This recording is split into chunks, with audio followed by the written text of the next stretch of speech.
Hey guys, Justin with Deep Dive Stocks here with another data dive. Today we're going to be diving into Tesla. Let's get started.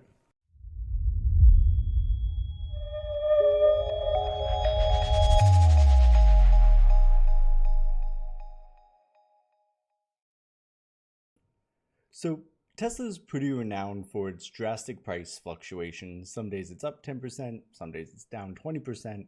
And I figured this would be a good time to look at how VoEx kind of handles a stock that moves around so much. If you're not too familiar with VoEx, I would definitely recommend checking out the video on my channel where it just goes over some of the basics of VoEx, what it does, and how it measures it, and what it can tell us. In short, VoEx is this magenta line right here, and we want it to stay within these two horizontal lines. These two lines, as long as VoEx is inside of it, denotes stability. Anytime that VoEx moves either above the top horizontal line or below the bottom horizontal line, we would say that a stock is unstable. And one of the surprising things about Tesla's VoEx is that by and large, it is actually, per VoEx, a relatively stable stock. When you compare even to stocks like Microsoft or Amazon, stocks that are traditionally considered more stable just because they don't move that much, you'll actually notice that VoEx for Tesla is significantly more confined inside of stability than those other stocks. But nonetheless, there are still times when VoEx spikes particularly in the inhibition zone. So we see for instance, in January of 2021, and then we see it again in September of 2021. We get some VoEx incongruence around November of 2021. But other than that, VoEx, despite the crazy price movements, it typically resides inside of stability. And lately, we see that VoEx, the price for Tesla, the blue line, has been decreasing, like most of the market, although not quite as much as I think most people would expect. But again, VoEx is indicating that Tesla is actually a pretty stable stock. VoEx briefly breached into the propagation zone, and the propagation zone is named that because typically if a price is going down and that drags VoEx down with it, indicating that instability is kind of mounting on the stock, typically the price will continue to go down, so consistent and persistent declines in price. But we see that on Tesla, once it dipped down in the propagation zone, within a month it came back up, and the price didn't drop all that much. Lately, with the most recent price appreciation, we see that VoEx not only has entered stability, but it's approaching the inhibition zone. So we're going to keep that in mind as we look at some of the other metrics on the report. But for right now, VoEx is inside of stability, even though it appears that if the price keeps rising too quickly, this will cause inhibitory pressure on VoEx and the price might start to stall out a little bit. And we can see a little bit of that if we zoom in. VoEx daily, the magenta line, is just peeking into the inhibition zone. And again, other than the occasional surges of instability, typically when VoEx breaches into the inhibition zone, like the priceward movement here is up, which dragged VoEx into the inhibition zone, and then the price stopped going up. So we're going to keep an eye out for that.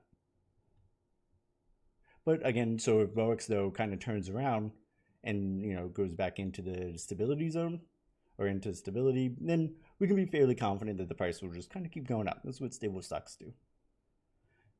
If we move to the snap graphs, so the snap graphs take the behavior of VoEx and then maps it onto historical precedents, or how the stock behaved in the past over a given time frame. So we have the 20-day or the 1 month, 10 days or the 2 weeks, 5 days or the 1 week, and then of course the 1 day returns. We see that if we look at where the crosshairs are on the 1 day return, or for tomorrow, we have a positive, so it's in the positive quadrant. So we have a positive prediction. The same with the 1 week or the 5 trading days, and the same with the 2 weeks or the 10 trading days.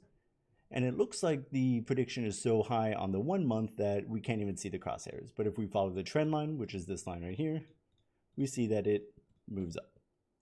So it seems like on all 4 snap graphs, we have positive returns as the most indicated per the most recent VoEx behavior. But again, if these positive returns are too quick, then this might provoke a VoEx spike, and that might slow down or cool off the price appreciation a little bit.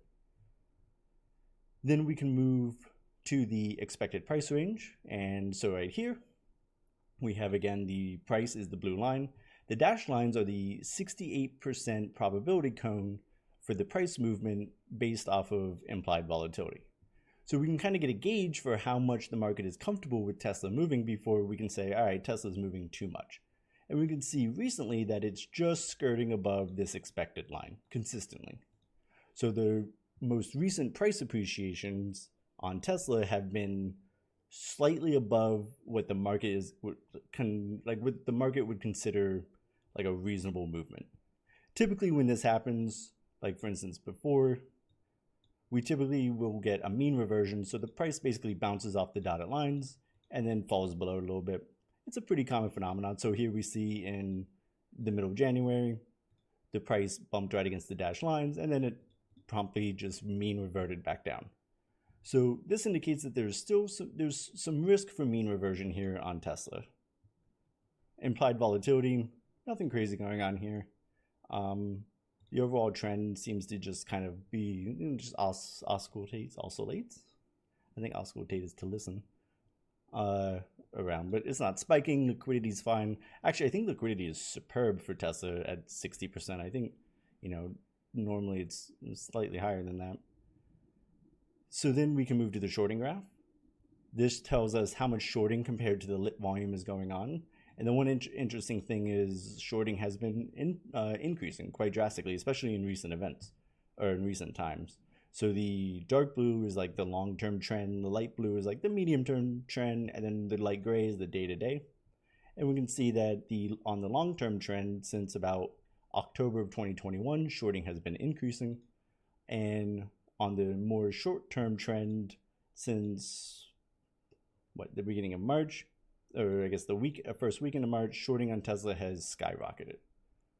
Sometimes that shorting can be pure shorting, sometimes it could be shorting via hedging. So we're going to dig into that a little later and see why Tesla is being shorted so much. From the shorting graphs, we can move down here to the options layouts. The options layouts on the left are here. They tell us how the options are right now. And then the options graph here on the right, that tells us the change in the options. So the bars represent the amount of change in the options.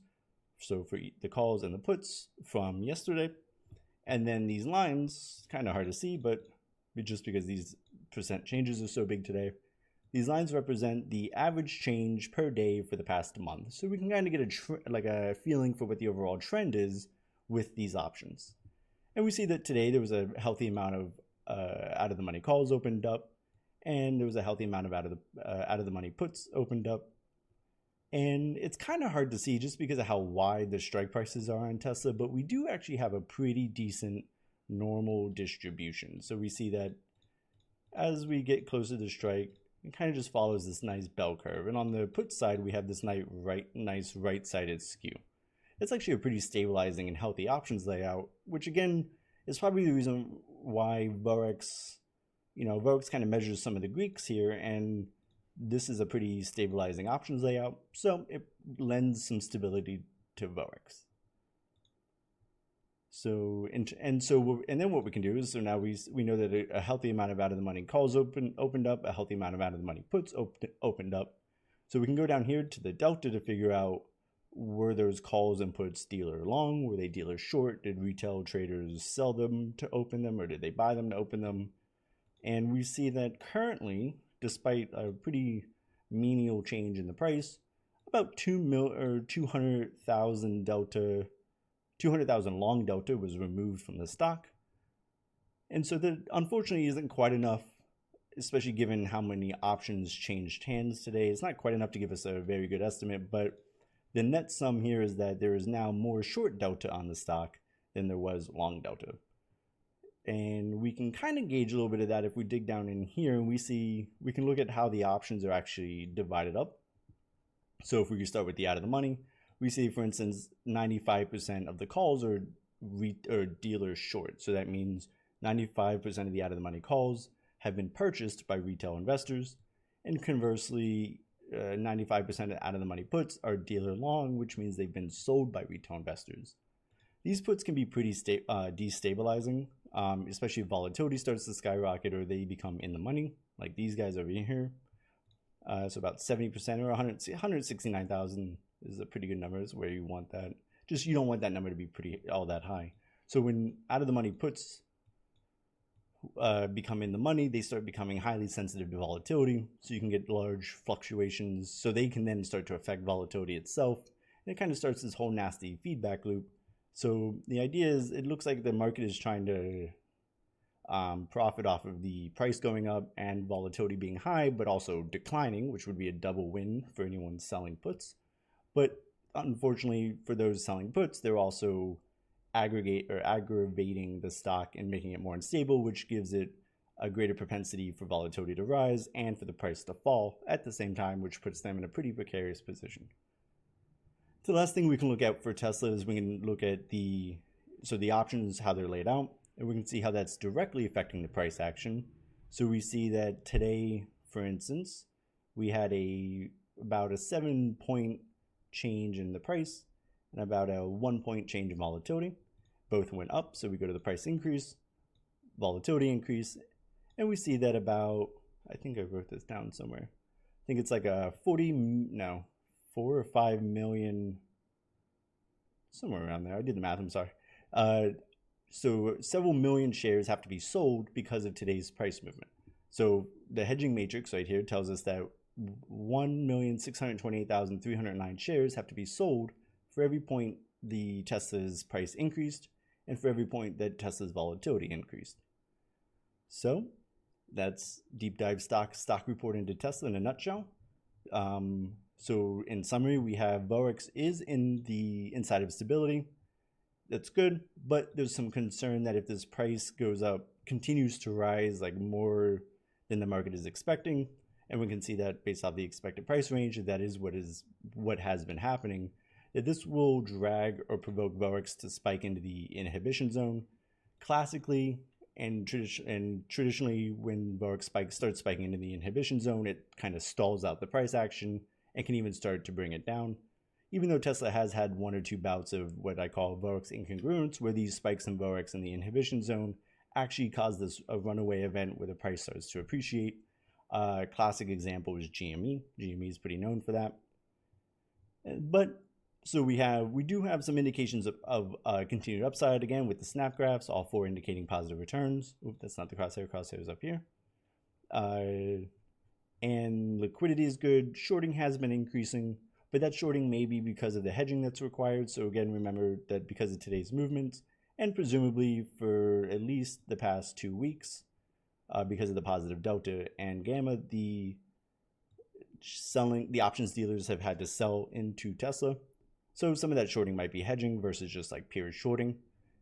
Tesla does have a very healthy options distribution. So overall, pretty bullish.